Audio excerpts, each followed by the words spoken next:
Hello everyone, I am fantasy author Dianna Gunn, and today I am here to debunk one of the most common myths about writers, and that is that we are all tortured and starving artists.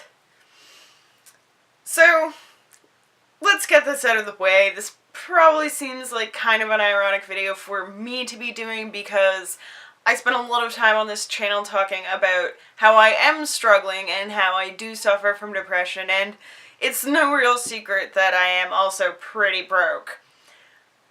And in fact, I actually thought about not doing this video for a while and about tackling a different writing myth, but I am actually in the best position to debunk this myth, because even though I am living the life of the tortured, almost starving artist right now, I know that it doesn't have to be this way and that it certainly isn't going to be that way forever.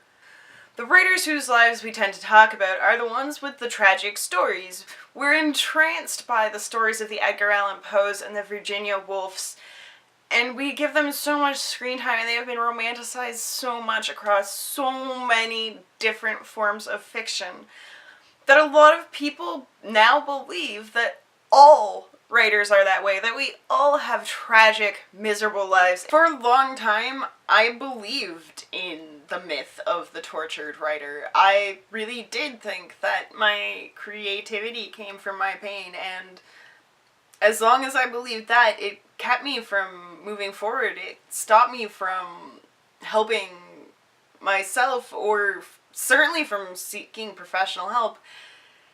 It held me back and it held me in pain, this one belief. And if I was not as strong as I am, if I was just a little bit different, or if circumstances had been just a little bit different, I wouldn't have survived that time. Eventually I learned that there were writers that didn't have extremely tragic or traumatic pasts, and we just didn't talk about them. I had to find them. I had to seek them out myself if I wanted to have examples to live by. And slowly but surely I did. Margaret Atwood, as I mentioned before, is not a particularly tortured soul. Terry Pratchett lived a long and happy life. And I collected these writers one by one, and I cherished their stories because their stories told me that it was possible. That you can write good books that don't come from a place of anguish and misery. And you can be a real and successful author without being depressed and suffering all the time. And here's the thing.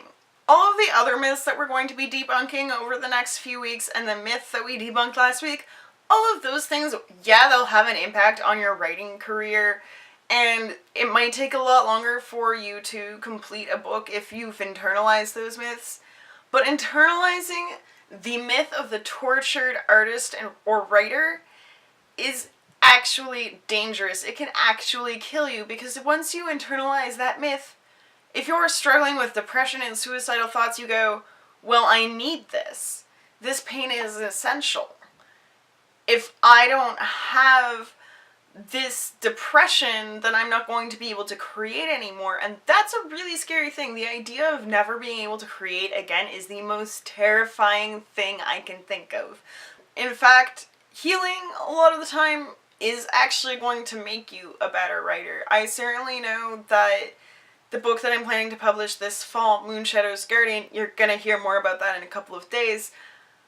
I never would have been able to get that book to the point where I felt ready to announce a publication date at all if I hadn't first recovered from my own trauma. Because so much of that story revolves around trauma and healing that I had to do some healing of my own before I could accurately portray that healing process for someone else. If you've bought into the tortured writer myth too, I've got great news for you. It doesn't have to be this way. You can live a happy, healthy life and still be an amazing writer and still produce amazing books, even really dark books that touch on a lot of heavy emotions. You don't have to be suffering to write about suffering. And in fact, I would like to give you a book that will help you turn your pain into art without living in your pain anymore. In fact, this book is actually called Turn Your Pain into Art, and this is by Ariel Bloomer. She is the lead singer of the band Icon for Hire. I've talked about them a bunch before. They really changed my life, and I love them so much that I even got one of their lyrics tattooed on my arm. And I have binge read this book in the past week. I still have a few pages left to go, but I am incredibly impressed, and I do believe that this story can change your life. The first half is Ariel's story, the struggles she went through as a kid and as a teenager, and how she formed her band. And the second half is about how she chose to intentionally start loving herself and start stepping away from being the tortured musician to live a happier, better, and more creative life. This is actually an advanced reader copy.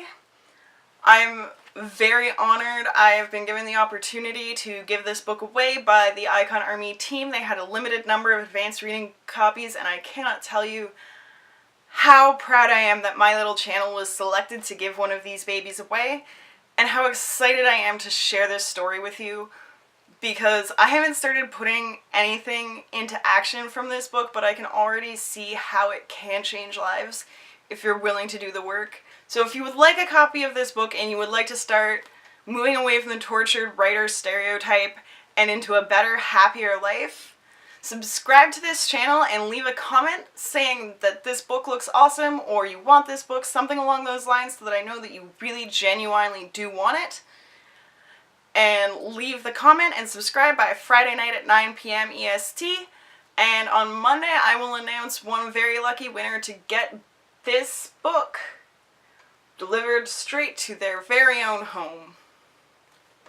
This video is part of the Writers vs. Writing Myths collaboration. We are going to be going for another 10 weeks. Every single Wednesday, a different writer is going to tackle a different myth about writing.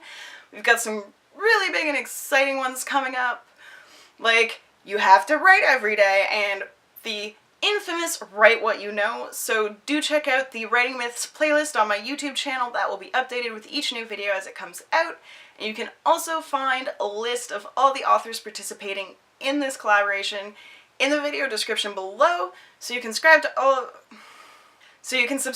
of their channels and be notified automatically when each of the new videos comes out.